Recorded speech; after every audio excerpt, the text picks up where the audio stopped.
Filho e do Espírito Santo. Amém. Queridos irmãos e irmãs, acabamos de ouvir o Santo Evangelho do Apóstolo Evangelista São Mateus, neste que é o 11º domingo do curso de Pentecostes, e ainda a Santa Festa da Transfiguração do nosso Deus e Salvador Jesus Cristo, Preobrazhenje Господне. Великий праздник, grande festa, uma das duas grandes festas da Santa Igreja que celebramos no passado dia, na terça-feira passada, aliás, e que é uma festa tão importante como as outras 11 e que significa uma certeza e uma alegria para todos nós, esta festa da Transfiguração que ainda celebramos, que é a aparição da natureza divina de nosso Senhor Deus e Salvador Jesus Cristo a alguns dos seus apóstolos e discípulos mais chegados, Pedro, Tiago e João. Cristo os levou então com ele até ao monte chamado Monte Tabor, e lá Cristo se elevou e mostrou então a sua natureza divina aos seus apóstolos. Os apóstolos já tinham presenciado algumas imagens daquilo que era o Messias, daquilo que era o Deus homem. Tinham visto milagres, tinham ouvido os ensinamentos, a cura de cegos, paralíticos, etc. Tinham visto então todas essas curas, mas ainda não tinham realmente experimentado então aquilo que é a natureza divina e gloriosa da segunda pessoa da Santíssima Trindade, nosso Senhor Deus e Salvador Jesus Cristo.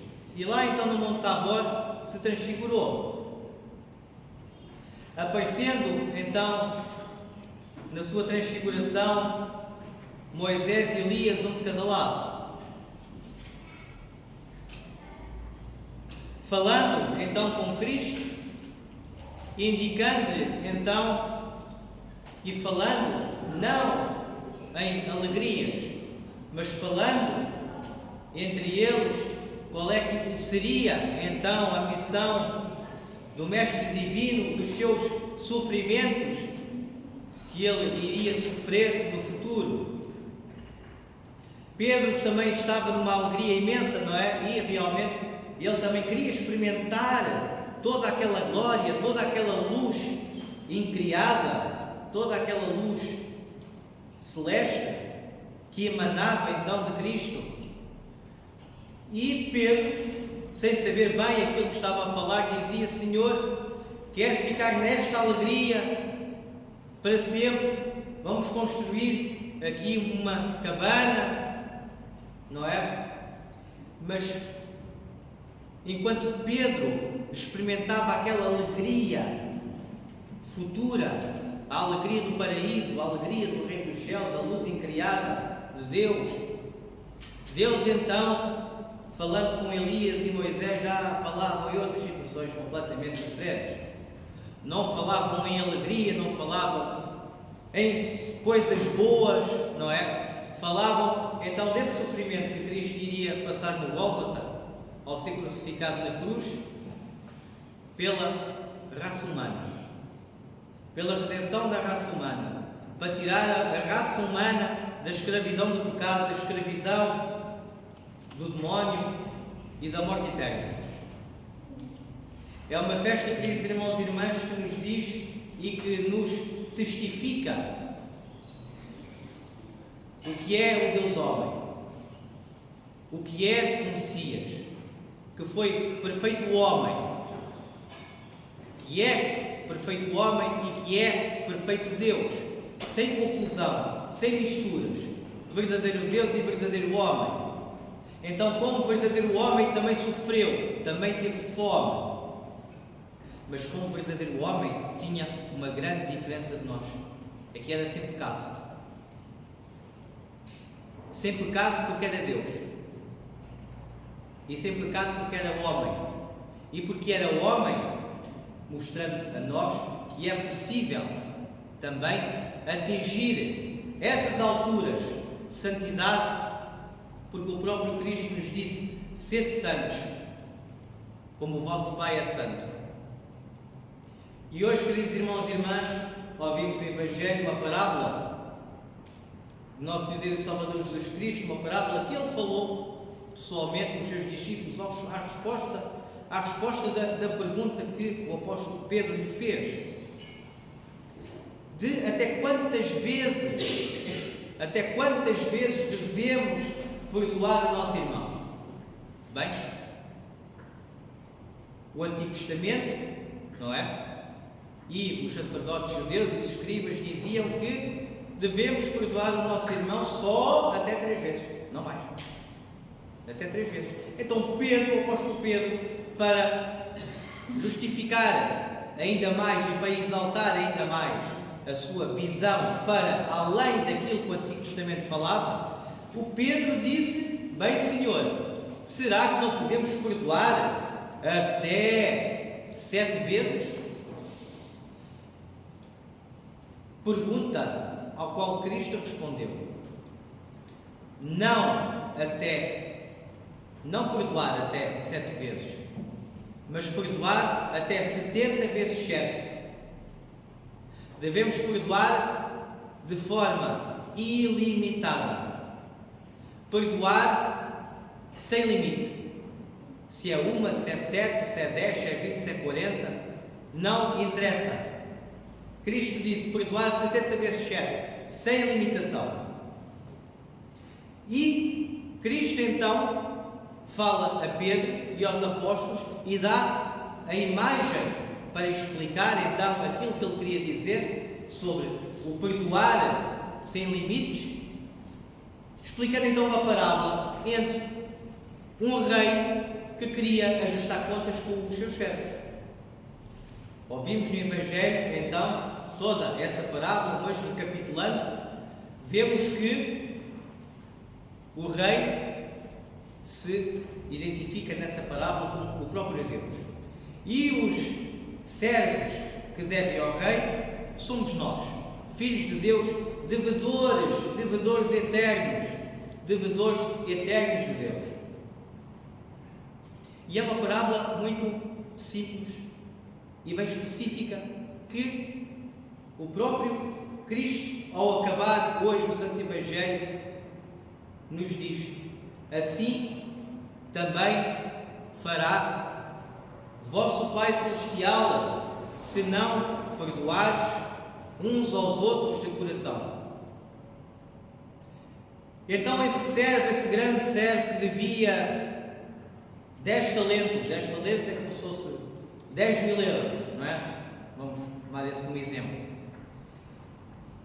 Esse rei quis ajustar contas com ele e disse: olha, tu deves-me isto, mas quem diz dever, diz ofender, ou diz magoar, ou outra coisa qualquer, não é?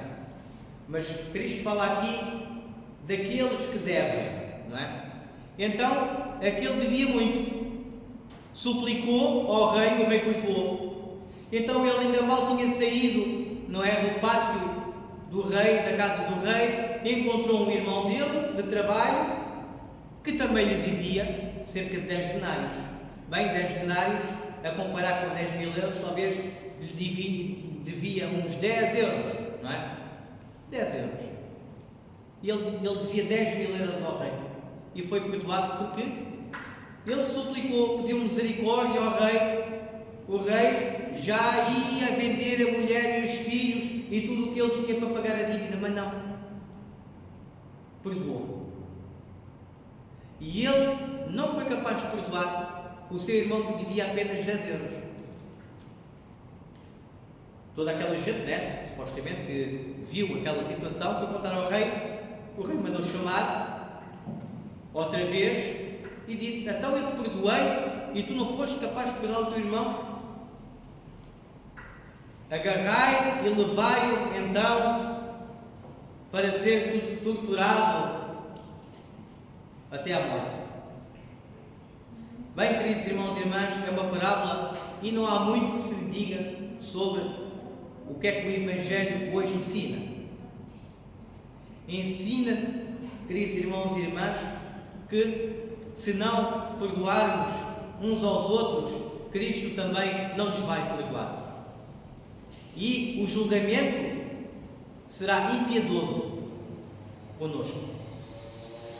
Esse julgamento, na segunda vinda do nosso Deus e Salvador Jesus Cristo, esse julgamento que cada um de nós irá ter, irá ser um julgamento sem misericórdia de Cristo conosco.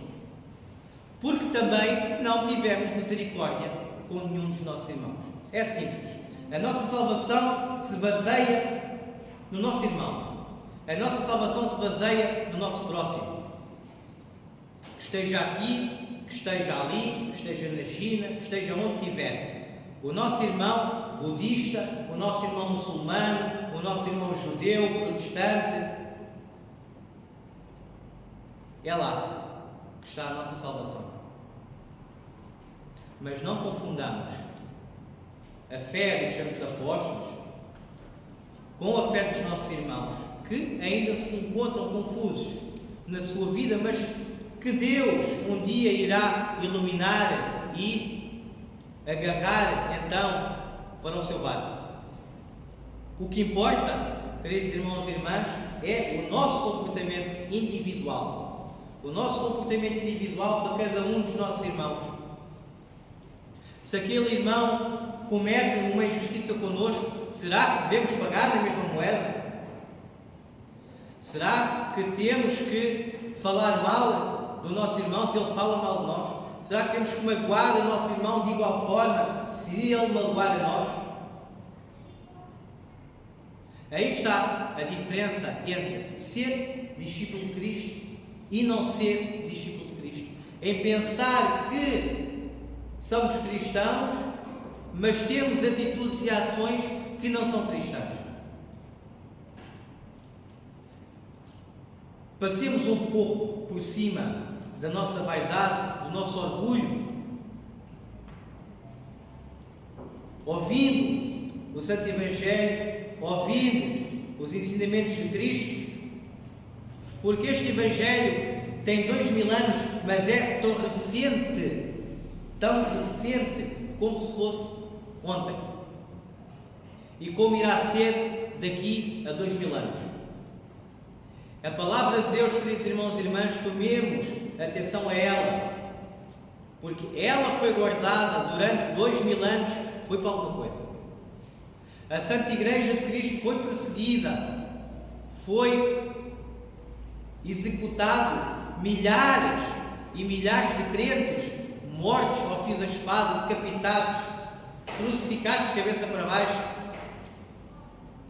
E será que isso foi tudo em vão? Ou porque eram todos maluquinhos da cabeça e não sabiam porque é que estavam a morrer? Eles próprios nos dão esse testemunho de fé. Eles próprios dão esse testemunho de fé e nos alertam para sermos imitadores de Deus, porque Cristo irá ser misericordioso connosco, apesar do lamaçal de pecados que nós lutamos diariamente. Cristo, e teremos essa esperança, que Cristo irá então ter misericórdia de nós, porque nós também tivemos misericórdia para o nosso irmão que nos fez mal. Passemos por cima do nosso orgulho, da nossa vaidade e até por cima de uma coisa que não parece lógico. Na nossa cabeça isso não parece lógico. Como é que eu vou perdoar aquele indivíduo que fez isto comigo, que falou isto de mim? Isso é uma coisa imperdoável. Não há perdão para essa pessoa. Não há perdão de maneira nenhuma, nem agora nem nunca. Não há perdão. E é exatamente aquilo que nós falamos que Cristo vai falar a nós. Não há perdão, porque tu não perdoaste o teu irmão, tenha ele feito o que tiver feito. Que o ensinamento do Evangelho de hoje possa ser então de uma luz na nossa alma e no nosso espírito e que nos abra então os olhos físicos e os olhos da alma, para compreender que a nossa salvação está no nosso irmão. Assim como Cristo irá ter misericórdia de nós, assim como o Pai Celeste nos ama, Ele só quer uma coisa de nós, e não existe muito, que é dar-nos então o nosso coração a Ele, na bondade, na misericórdia, no amor.